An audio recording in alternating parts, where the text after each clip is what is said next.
అంటే what is money account you? నా ప్రకారం ఫస్ట్ ఆఫ్ ఆల్ ఎప్పుడు అన్నట్టే జీరోస్ ఎన్నైనా సరిపోవు.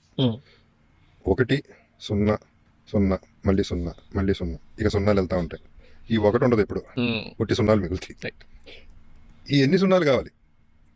డబ్బు కావాలి, కరెక్టే. వాల్యూ ఉండాలంటే డబ్బు ఉండాలి, ఫేమ్ ఉండాలి, కరెక్టే. బట్ దానికి ఒక లిమిట్ ఉంటుంది.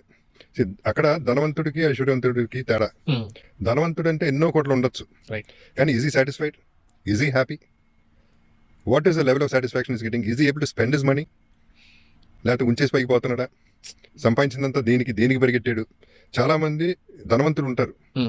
ఆ ధనవంతులు నా దగ్గర ఉంది అని ఫీల్ అవుతారు. తీయడానికి ₹1 తీయడానికి మనసు ఒప్పదు. దానికోసం మనుషులను కోల్పోతారు, ఫ్రెండ్స్ని కోల్పోతారు. Right. అదే కావాలని ఫీల్ అవుతారు. ధనం అదే ఇందాక చెప్పిన రోగం, అది రోగం అది. సో ఐశ్వర్యవంతుడిగా ఉండటం బెటర్. అంటే ధనము ఉండి ఆ ఉన్న ధనంతో తృప్తిపడి ఐశ్వర్యంగా బ్రతకటం. Right. అది ఆ కాంబినేషన్ అనేది చాలా కష్టం. ఖర్చు పెట్టడం చాలా మందికి తెలియదు, ఎంజాయ్ చేయడం చాలా మందికి తెలియదు. అది ఎలా ఖర్చు పెట్టాలి అనేది తెలియదు. ఉంది అంటాడు. నాకు అక్కడ ఒక 100 ఎకరాలు ఉంది, ఇక్కడ ఉంటాయి, అవి అక్కడే ఉంటాయి, నువ్వు పోతావు.